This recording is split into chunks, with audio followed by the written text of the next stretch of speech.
After 3 weeks of unanswered phone calls, I decided to quietly visit my daughter.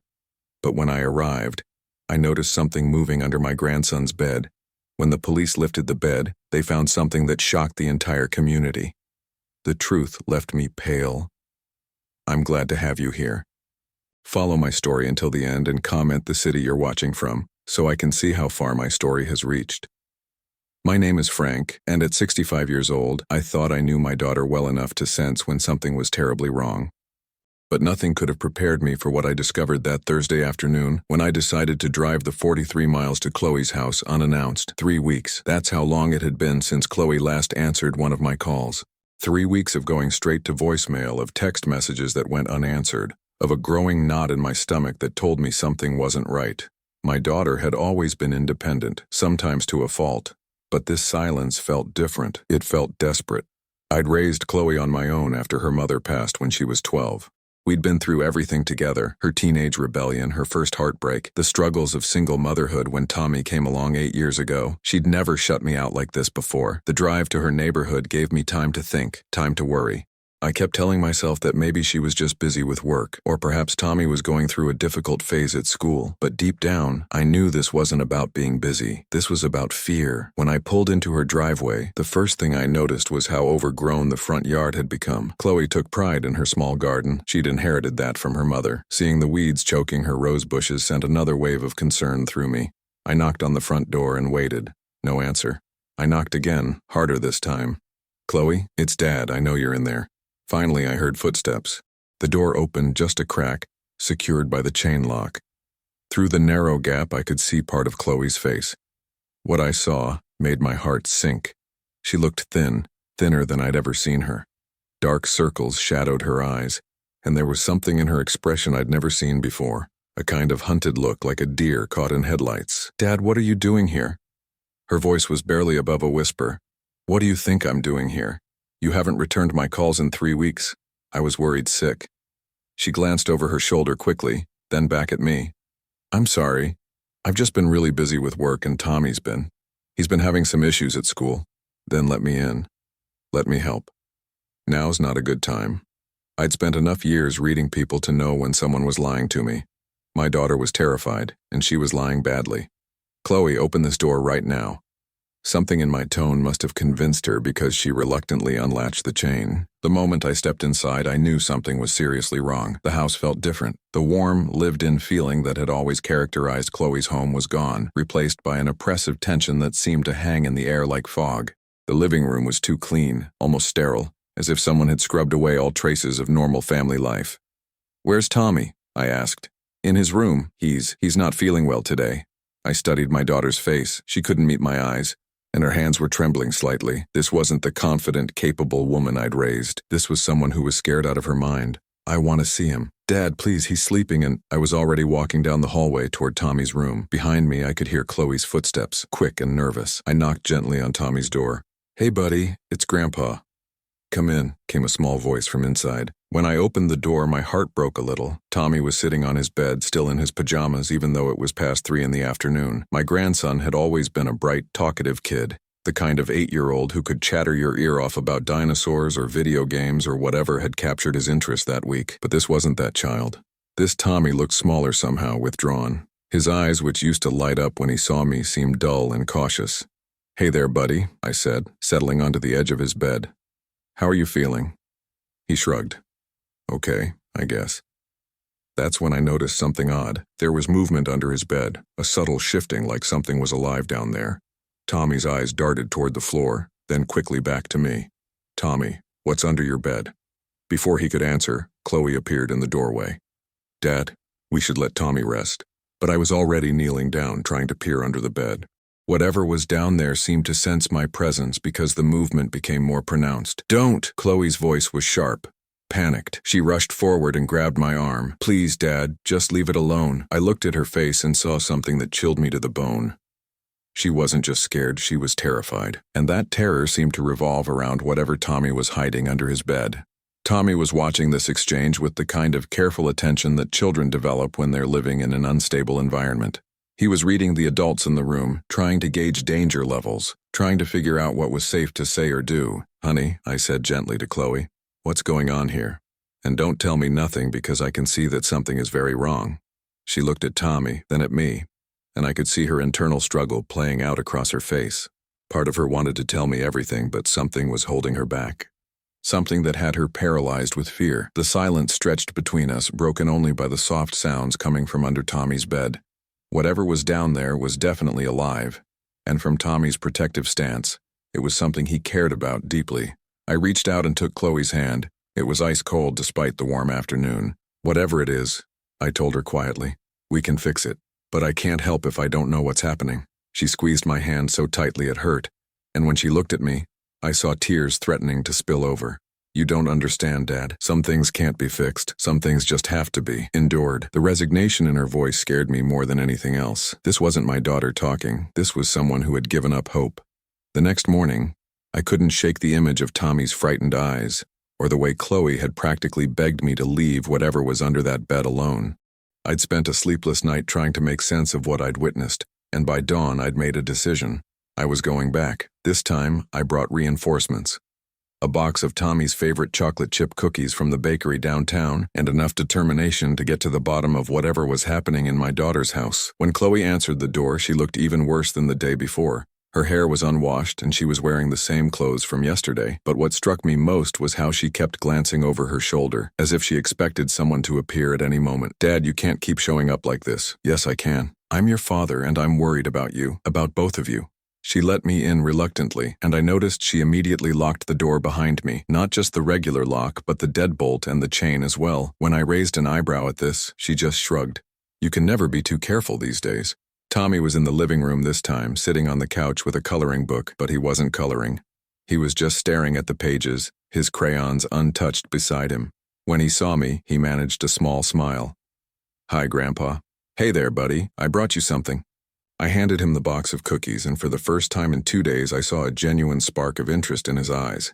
Can I have one now? Of course you can. As Tommy munched on his cookie, I sat down next to him. So, tell me about school. How's third grade treating you? He shrugged. It's okay. I haven't been going much lately. I looked sharply at Chloe, who was hovering in the kitchen doorway. He's been sick, she said quickly. A lot of stomach bugs going around. But Tommy didn't look sick. He looked tired and anxious, but not sick. And something told me his absences from school had nothing to do with any virus. Tommy, I said carefully, remember how we used to have our special talks, just you and me? He nodded, his eyes brightening slightly. Well, I was thinking maybe we could have one of those talks today, maybe in your room. I saw Chloe tense up immediately. Dad, I don't think that's... Mom, Tommy interrupted, his voice stronger than I'd heard it in days. Can Grandpa see my room, please? There was something in the way he asked, not just a child's request, but something more urgent, like he needed me to see whatever he was hiding. Chloe looked torn. Finally, she nodded. Just be careful, okay? Tommy led me down the hallway to his room, and I could feel Chloe following behind us, her anxiety practically radiating off her in waves. Once we were in Tommy's room, he closed the door and turned to me with an expression far too serious for an 8-year-old. Grandpa, can you keep a secret? Depends on the secret, buddy. If it's something that might hurt you or your mom, then I might have to tell someone. He considered this for a moment, then nodded as if my answer satisfied him. I've been writing letters. Letters? To who? To people at school, Mrs. Henderson, my teacher, and the guidance counselor, Mrs. Martinez, and sometimes to the police. My blood ran cold. Why are you writing to the police, Tommy? Instead of answering, he got down on his hands and knees and reached under his bed. When he emerged, he was holding a shoebox, and from the careful way he handled it, I could tell it contained something precious to him. I keep them all here, he said, sitting on his bed and opening the box. I write them, but I don't send most of them. I need to write them. Inside the box were dozens of pieces of paper, some torn from notebooks, others written on the back of school worksheets. They were covered in Tommy's careful third-grade handwriting, and as I picked up the first one, I felt my hands start to shake. Dear Mrs. Henderson, it read, I'm scared to come to school because Uncle Rick might be at my house when I get back. He makes Mom cry when she thinks I'm not listening. Can you help us? Love, Tommy. I looked at my grandson, this brave little boy who had been trying to navigate a situation no child should ever have to face. Who is Uncle Rick, Tommy? He's not really my uncle. He's Mom's friend, but he's not a nice friend. I picked up another letter, this one addressed to the police. Dear police officers, Uncle Rick says bad things about my mom and sometimes he grabs her arm really tight. She says everything is okay, but her face gets sad and scared. I don't know what to do. My heart was breaking with each letter I read. This child had been documenting a situation of fear and intimidation, trying desperately to find help for his mother and himself in the only way he knew how. Tommy, how long has Uncle Rick been coming to your house? A few months. Ever since we stopped visiting you and Grandma Sarah's grave. That timeline matched perfectly with when Chloe had started avoiding my calls. And your mom, is she scared of Uncle Rick too? Tommy nodded solemnly. She tries to hide it, but I can tell. She gets really quiet when he comes over, and after he leaves, she cries. She thinks I don't know, but I hear her. I picked up another letter, this one more recent. Dear God, Uncle Rick said he has pictures of Mom doing bad things, and if she doesn't do what he says, he'll show everyone and take me away from her. I don't understand what pictures, but Mom believes him. Please help us, I don't want to lose my mom. The room suddenly felt too small, too airless. This wasn't just about some boyfriend who was causing problems. This was blackmail. Someone was using threats and intimidation to control my daughter, and she'd been dealing with it alone, trying to protect Tommy while being trapped in an impossible situation. Tommy, these letters, they're very important. You've been very brave writing them, but I never sent them, he said, looking ashamed. I wanted to, but I was scared Uncle Rick would find out and hurt Mom worse. I pulled my grandson into a hug, feeling his small body trembling against mine. You did nothing wrong, buddy, nothing at all. From outside the room, I could hear Chloe pacing in the hallway. She knew what I was discovering, and she was probably terrified about what would happen next. Tommy, I need you to do something very important for me. I need you to keep these letters safe, okay? Can you do that?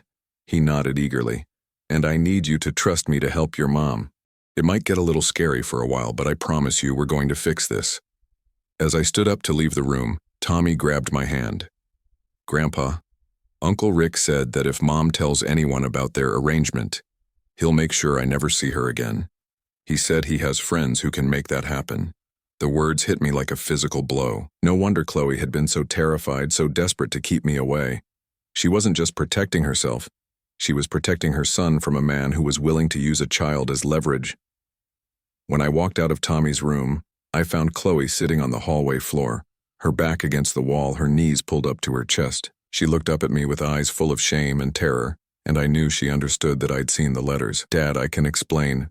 No, I said firmly, settling down on the floor beside her. You don't need to explain anything. You need to let me help you. She shook her head violently. You don't understand. If Rick finds out I told anyone, he'll follow through on his threats. He has connections, Dad. People who can make custody cases disappear, who can make me look unfit.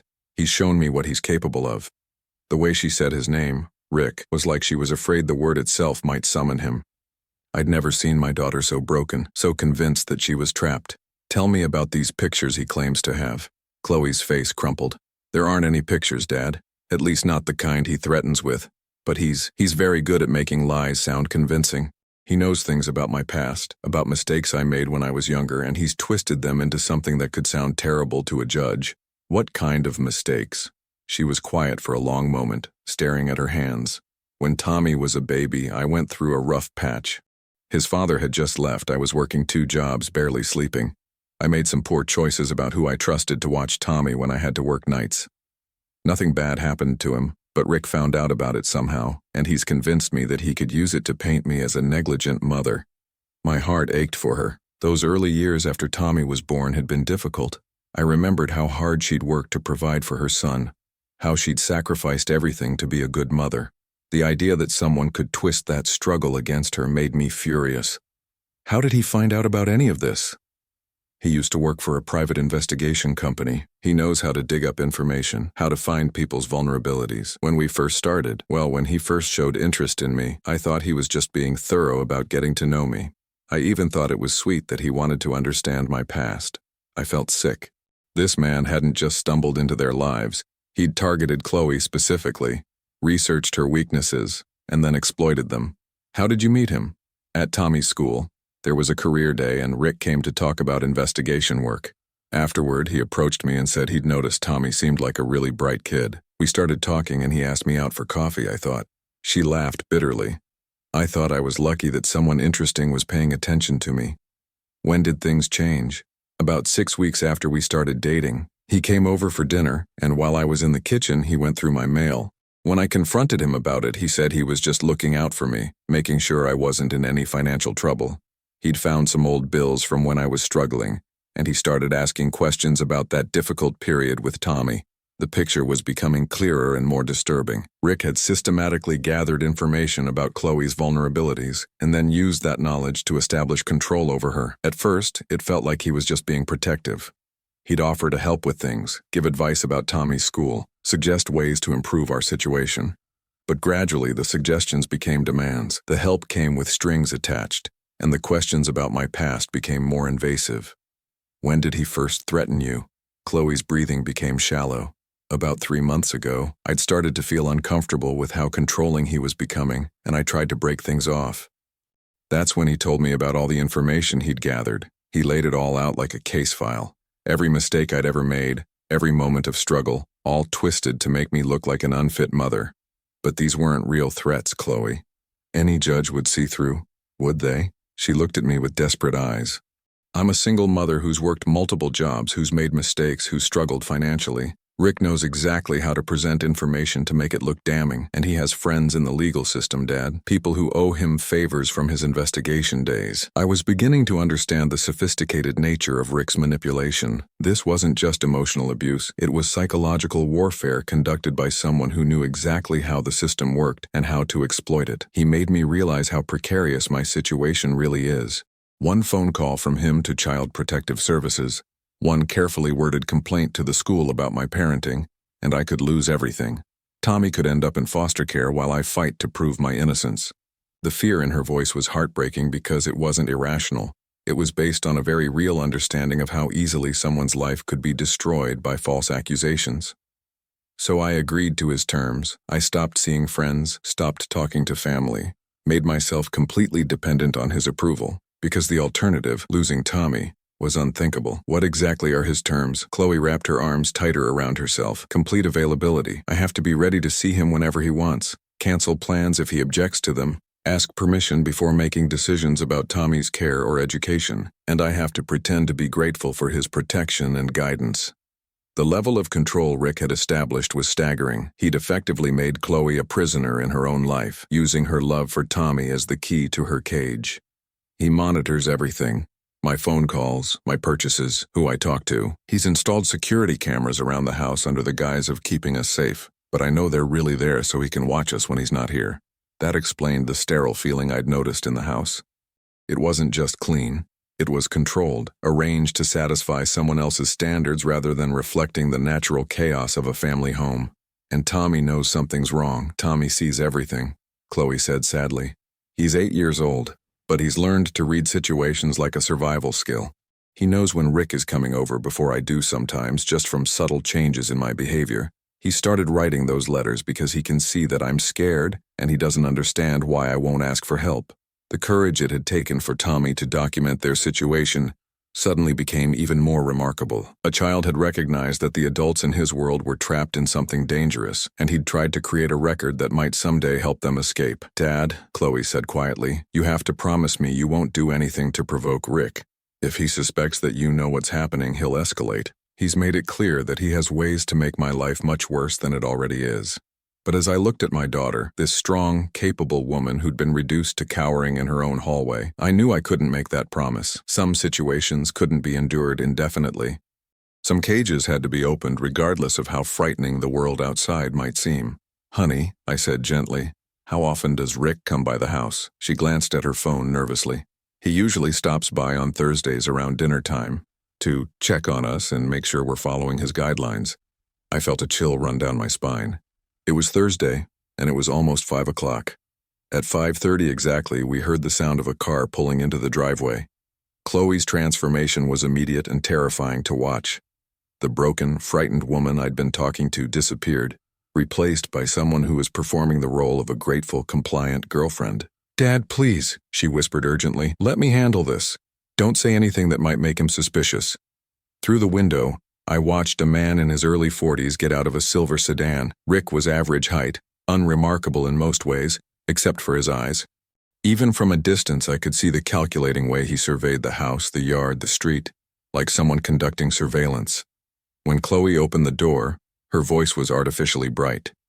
"Rick, I wasn't expecting you today. Weren't you?" His tone was pleasant, but there was something underneath it that made my skin crawl. "I specifically told you I'd be stopping by Thursday evening to discuss Tommy's school situation." "Of course, I'm sorry. I've just been a bit scattered lately." Rick stepped into the house and immediately noticed me sitting on the couch. His expression didn't change, but I felt his attention sharpen like a predator spotting potential prey. "And who's this?" "This is my father, Frank. Dad, this is Rick, my friend." Rick extended his hand to me with a smile that never reached his eyes. His handshake was firm, lasting just a moment too long, a subtle assertion of dominance. "Frank, it's so good to finally meet you. Chloe's told me so much about you." I doubted that was true, considering Chloe had been avoiding all contact with me for months, but I played along. "All good things, I hope." "Oh, absolutely. She mentioned you're retired military." I hadn't told Chloe to share that information with him, which meant he'd either pressured her for details about me or had researched me independently. Either possibility was concerning. Army, 22 years. Impressive. I have a lot of respect for veterans. In my line of work, I've had the pleasure of working with many former military personnel. The way he emphasized my line of work felt deliberate, like he wanted me to ask about it. When I didn't take the bait, he continued anyway. "I run a private investigation and security consulting firm. Corporate work mostly, but sometimes domestic situations that require discretion." Tommy had wandered into the living room during this exchange, and I watched Rick's demeanor shift as he noticed the boy. His smile became warmer, more genuine looking, but there was something predatory about the way he studied my grandson. "Tommy, how's my favorite little man doing?" "Fine," Tommy replied quietly, staying close to his mother's side. "Just fine? Come on, you can do better than that. Tell Uncle Rick what you've been up to this week." The title, Uncle Rick, made my stomach turn, especially knowing what Tommy had written in his letters about this man. I watched my grandson struggle with the interaction, trying to be polite while clearly uncomfortable. "I've been coloring mostly, and reading." "Reading's good. Education is important." Rick glanced at Chloe. "Speaking of which, I noticed Tommy's been absent from school quite a bit lately. We should probably discuss that." The casual way he said "we" was chilling. This man had no legal relationship to Tommy, yet he was speaking as if he had parental authority. "He's been fighting a stomach bug," Chloe said quickly. "Has he seen a doctor about this ongoing illness?" The question was phrased with concern, but I could hear the challenge underneath it. Rick was testing Chloe, seeing if her story would hold up under scrutiny. "I've been monitoring it closely. If it continues, I'll make an appointment." "That's probably wise. We wouldn't want the school to start asking questions about excessive absences. There are protocols they have to follow when children miss too much class." The threat was subtle but unmistakable. Rick was reminding Chloe that he had the power to make her parenting choices appear suspicious to the authorities. "Tommy," Rick said, turning back to my grandson, "why don't you go play in your room while the adults talk? We have some boring grown-up stuff to discuss." Tommy looked at his mother, who nodded reluctantly. As he headed toward his room, Rick called after him, "And Tommy, maybe put on some music or watch something on your tablet. Sometimes adult conversations can be confusing for little ears." Once Tommy was gone, Rick settled into a chair across from us and I could feel the atmosphere in the room change. The performance of casual friendliness dropped away, replaced by something much more businesslike and intimidating. "Frank, I have to say, I'm surprised to see you here. Chloe mentioned that you two don't get together very often anymore. We're working on spending more time together." I said carefully, "That's wonderful. Family is so important." Rick turned to Chloe. "I hope this visit isn't interfering with any of our previous discussions about maintaining appropriate boundaries." Chloe's face went pale.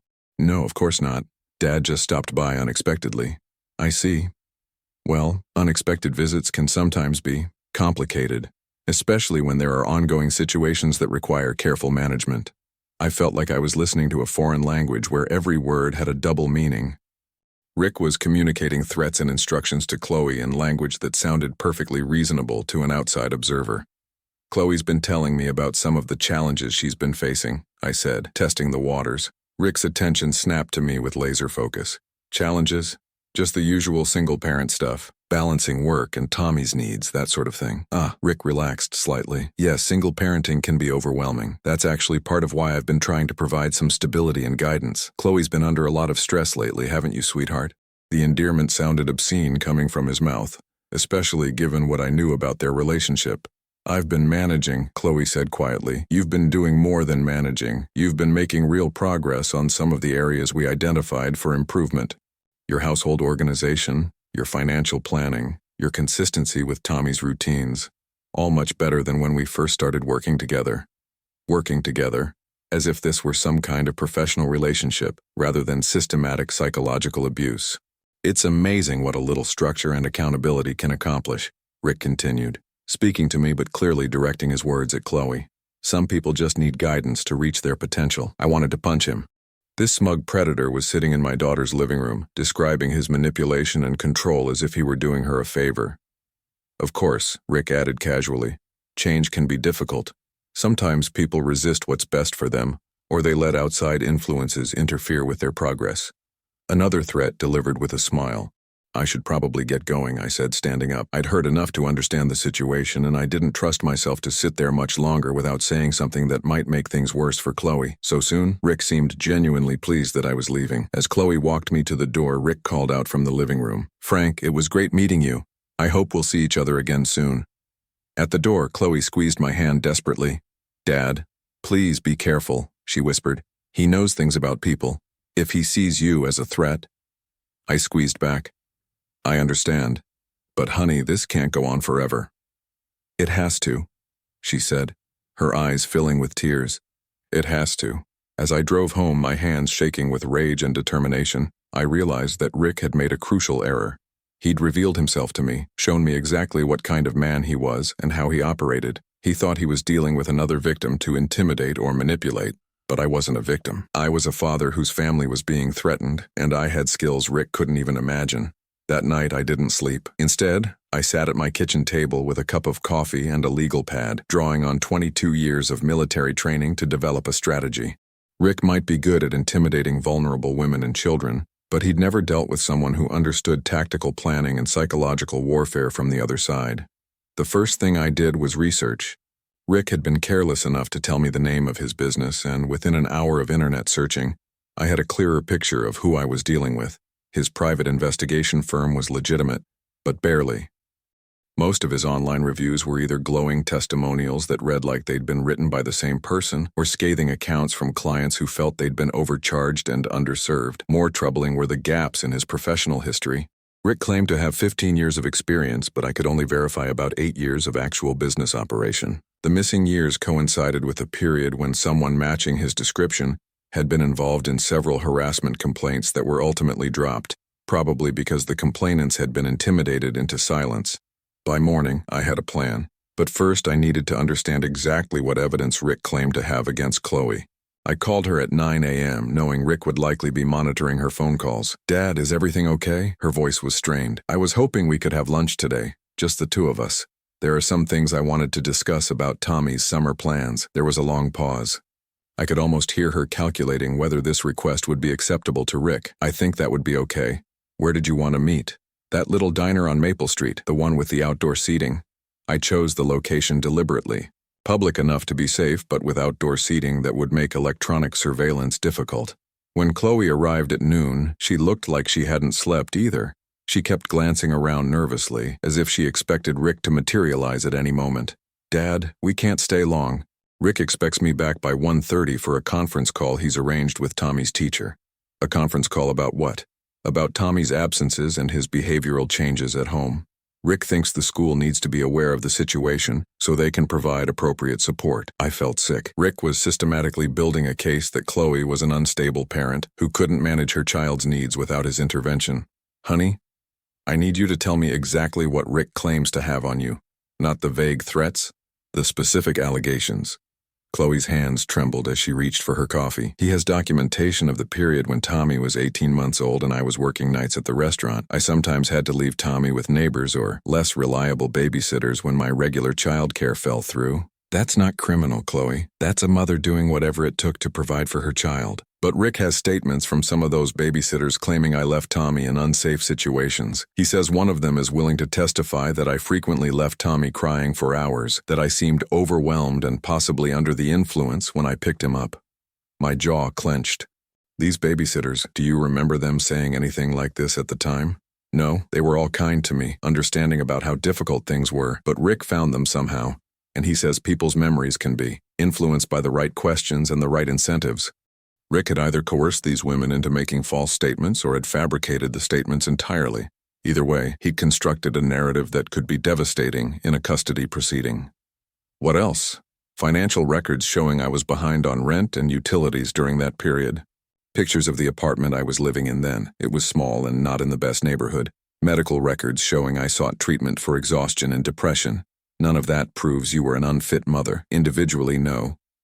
But Rick says that when you present it all together, along with character testimony from people who will say I seemed unstable during that period, it creates a compelling case that I've always struggled with parenting responsibilities. The sophistication of Rick's manipulation was breathtaking and terrifying. He'd taken the normal struggles of a young single mother and weaponized them into a narrative of incompetence and neglect.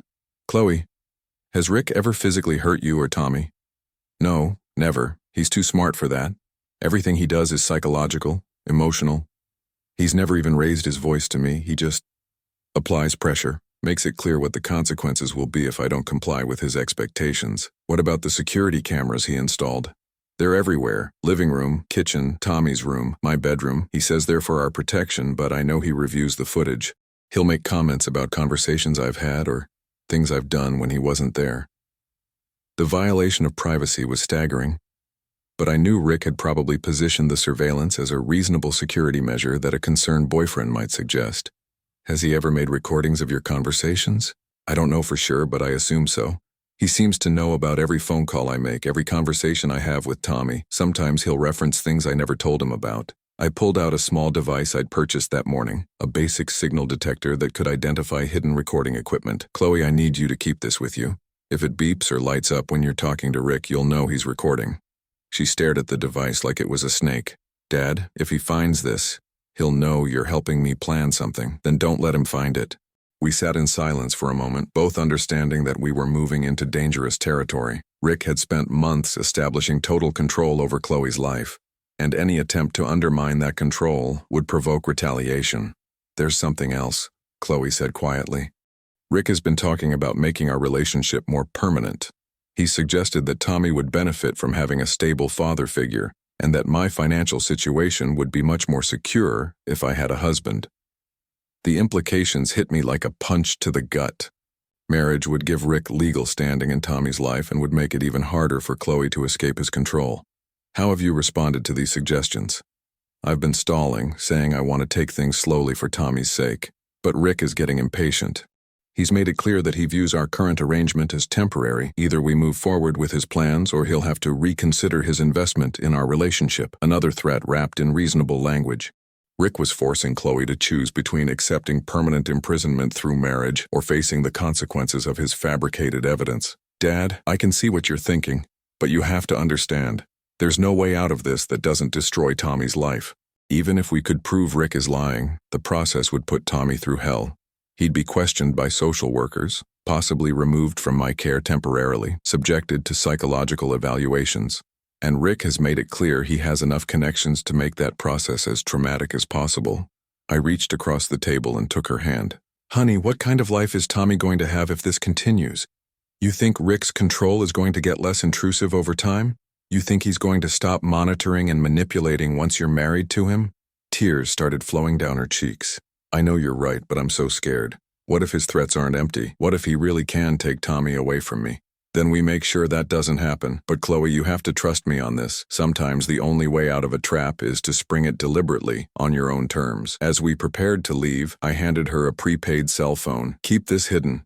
If you need to reach me without Rick knowing, use this number. And Chloe, start documenting everything. Every threat, every demand, every time he reviews those camera feeds. We're going to need evidence of our own.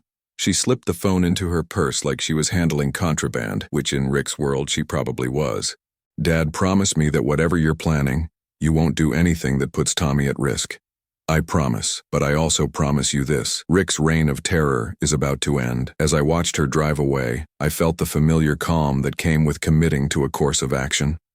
Rick thought he was the predator in this situation, but he'd made a critical error in judgment. He'd threatened my family. 6 months later, I was sitting in my backyard watching Tommy help me tend to the vegetable garden we'd planted together.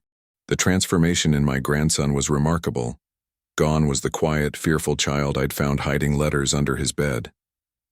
Tommy laughed freely, asked endless questions, and had opinions about everything from which tomatoes were ready to harvest, to why we should add a bird feeder near the pepper plants.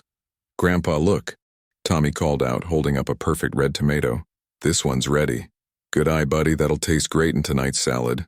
It had taken 3 carefully orchestrated weeks to free my family from Rick's control, and the key had been understanding that men like Rick were fundamentally cowards who relied on fear and intimidation because they couldn't handle direct confrontation. The first step had been gathering real evidence. Using contacts from my military days, I'd hired a legitimate private investigator, someone who specialized in exposing fraudulent investigators. Within a week, we'd uncovered Rick's pattern of targeting vulnerable women, his history of harassment complaints, and most importantly, evidence that several of his witness statements against Chloe had been fabricated. The second step had been more delicate.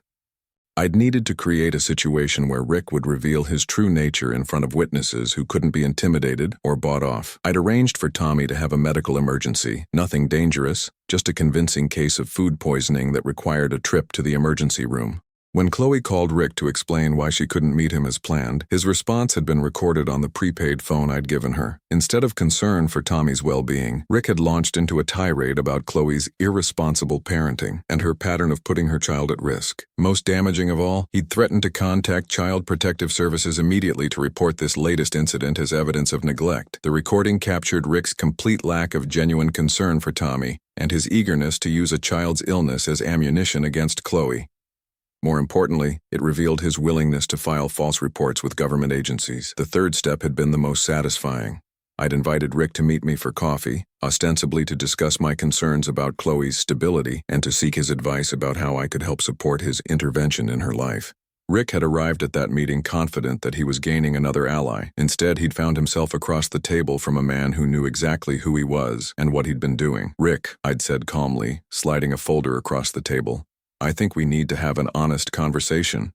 Inside the folder were copies of his fabricated witness statements, documentation of his harassment complaints, and transcripts of his threatening phone calls to Chloe. His face had gone white as he flipped through the pages. "I don't know what you think this proves," he'd said, but his voice had lost all its confidence. "It proves you're a fraud who preys on vulnerable women and children.